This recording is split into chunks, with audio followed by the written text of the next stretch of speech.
All right, let's just dive right in. We're going to explore one of the biggest, most mind-bending ideas out there. What exactly is our experience?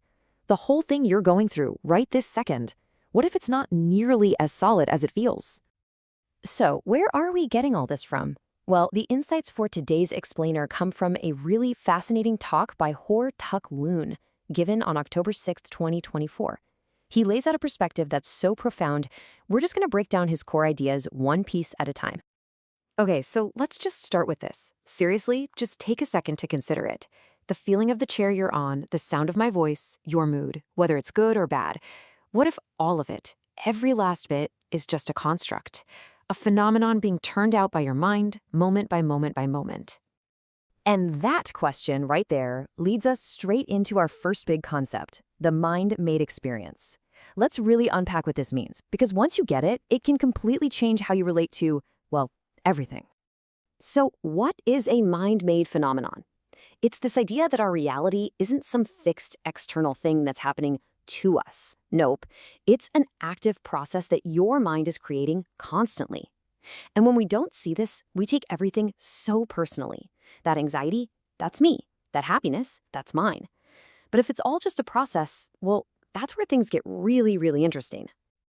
Okay, so to really get a handle on this, let's drill down into our most basic, fundamental experience, that simple feeling of being alive. We all have it, right? But where does it actually come from? We tend to assume our sense of aliveness is tied to our body, don't we? You feel your heart beating, your lungs taking in air, and you think, yep, I'm here, I'm alive. But is that the whole story? Is our aliveness really depending on all these physical things? And this quote just flips that whole idea right on its head. Think about it for a second. If you are aware that your breath has stopped, then who or what is doing the awareness? The very act of knowing proves you're still present. The core experience isn't the breath itself, it's the knowing of the breath, or even the knowing of its absence. So here's the big takeaway. This knowing, what you might call consciousness, that's the true source. And it's not some static thing just sitting there in the background. It's a continuous, flickering process of awareness arising and passing away so incredibly fast that it just feels like one solid stream. And this process, it can happen with or without the experience of a physical body. And the dream analogy just nails this. When you're dreaming, you're not aware of your physical body lying in bed, are you? You're off in some dream world, maybe with a completely different dream body. And yet, the knowing is still there. You still feel alive inside that dream. Consciousness just keeps on rolling, totally independent of your physical form.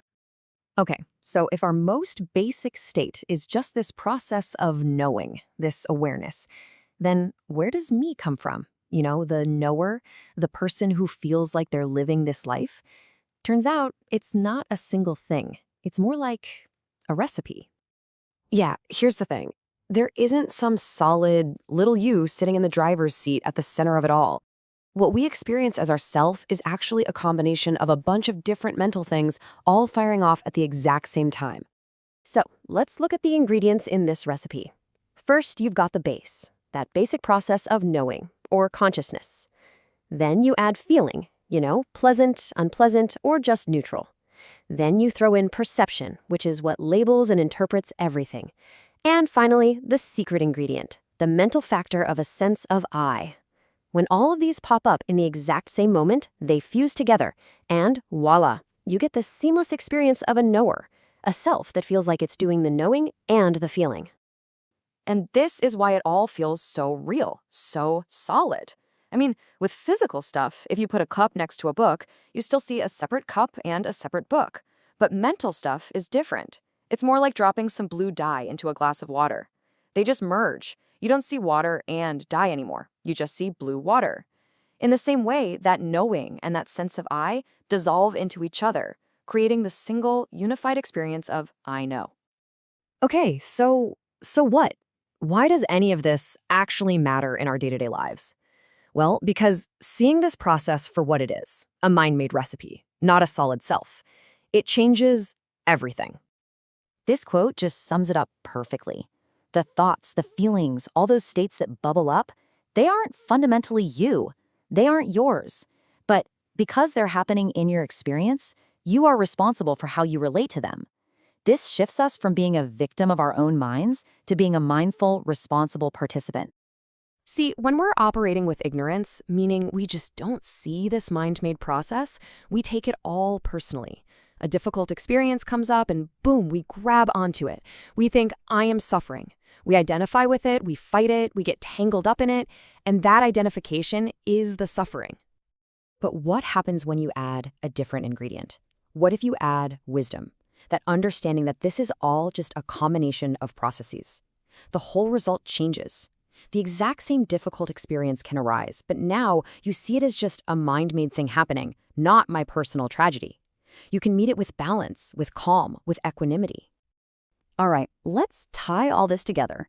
This whole process of understanding is often compared to something we all know very well, waking up from a dream. To live in ignorance of this process is basically to be trapped in a nightmare. In the dream, the monsters feel totally real. The fear is overwhelming, and you're convinced you're in real danger. You don't realize you're actually safe in bed, just reacting to phantoms cooked up by your own mind. And this is the magic moment. The second you realize, oh, wait, this is just a dream, what happens? The fear just vanishes. The monster might still look scary, but it has zero power over you. In exactly the same way, when you see that a powerful emotion is just a mind-made phenomenon, it loses its grip. You're free. So, we'll leave you with this question to carry with you.